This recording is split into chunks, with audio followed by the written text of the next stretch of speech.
కోర్సులు అత్యుత్తమ అవకాశాలు మీ భవిష్యత్తుకు బలమైన పునాది JBITలో బీటెక్ తో సాధ్యం. అడ్మిషన్ల కోసం సంప్రదించండి.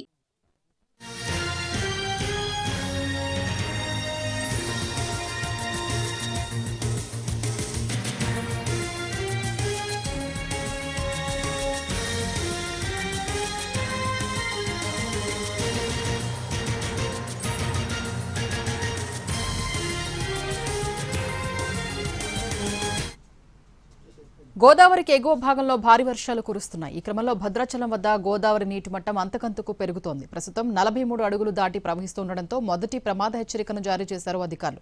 అయితే ఇది ఇంకా పెరిగే అవకాశం ఉందని చెప్తున్నారు. ఎగువన మహారాష్ట్ర, ఛత్తీస్గఢ్లతో పాటు కరీంనగర్, ఆదిలాబాద్ జిల్లాలో వర్షాలు కురుస్తున్నాయి. ఆ వరద నీరు భద్రాచలం నుంచి అటు పోలవరం మీదుగా సముద్రంలో కలుస్తోంది. అయితే గోదావరికి దిగువన ఉన్న భద్రాద్రి, కొత్తగూడెం, ఖమ్మం జిల్లాలో మాత్రం వర్షాలు లేకపోవడంతో ఇక్కడున్న రిజర్వాయర్లు ఇంకా పూర్తి స్థాయిలో నిండలేదు.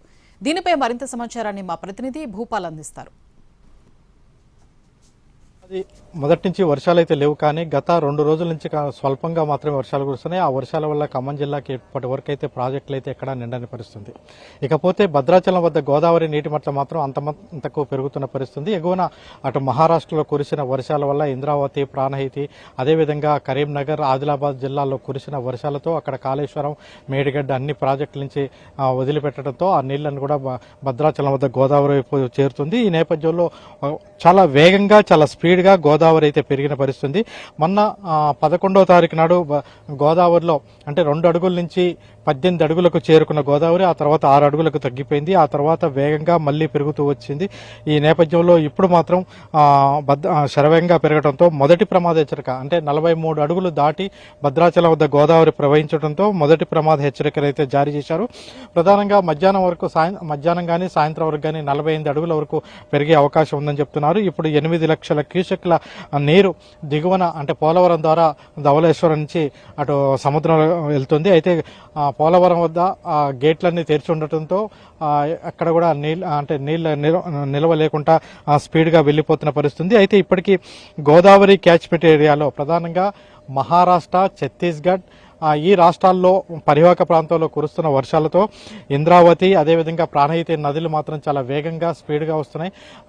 గంటకి అంటే 10 నుంచి 12 లక్షల క్యూసెక్ల వరద వస్తుందని అధికారులు అంచనా వేస్తున్నారు. ఇది ఒక్కసారిగా దాదాపుగా చెప్పాలంటే ఒక్క రోజులో 25 అడుగులకు పైగా గోదావరి పెరిగిన పరిస్థితి. దీంతో ఎగువన ఇటు వరంగల్ జిల్లా, ఉమ్మడి వరంగల్ జిల్లాలో ఉన్న పేరూరు పరిసర ప్రాంతాల్లో మొదటి ప్రమాద హెచ్చరిక రాత్రే జారీ చేయగా ఈ రోజు మాత్రం ఇప్పుడు కొద్దిసేపటి క్రితం భద్రాచలం వద్ద మొదటి ప్రమాద హెచ్చరికను జారీ చేశారు. భద్రాచలం వద్ద గోదావరి పరవళ్లు తొక్కుతున్నప్పటికీ మొదటి ప్రమాద హెచ్చరిక వచ్చి రెండవ ప్రమాద హెచ్చరిక దగ్గరలోకి వస్తున్న పరిస్థితి ఉన్నప్పటికీ ఉమ్మడి ఖమ్మం జిల్లా వ్యాప్తంగా మాత్రం వర్షాలు లేని పరిస్థితి ఉంది. ప్రధానంగా ఇప్పటికీ పాలే రిజర్వాయర్ నిండలేదు. అదేవిధంగా వైరా రిజర్వాయర్ కూడా గోదావరి జలాలతో, సీతారామ ప్రాజెక్టు జలాలతో అది కూడా 17 అడుగులకి చేరుకున్న పరిస్థితి. ఇటు లంకాసార్ కావచ్చు, గోదావరి పక్కనే ఉండే కిన్నెరసాని చిన్న వరద వచ్చినా పొంగుద్ది, కానీ ఆ కిన్నెరసాని కూడా పొంగని పరిస్థితి. మొత్తం మీద గోదావరి పరివాహక ప్రాంతంలో మాత్రమే వర్షాలు వస్తున్నాయి. ఆ వర్షాల వల్ల ఎటువంటి ప్రయోజనం లేని పరిస్థితి. దిగువ ప్రాంతం మొత్తం కూడా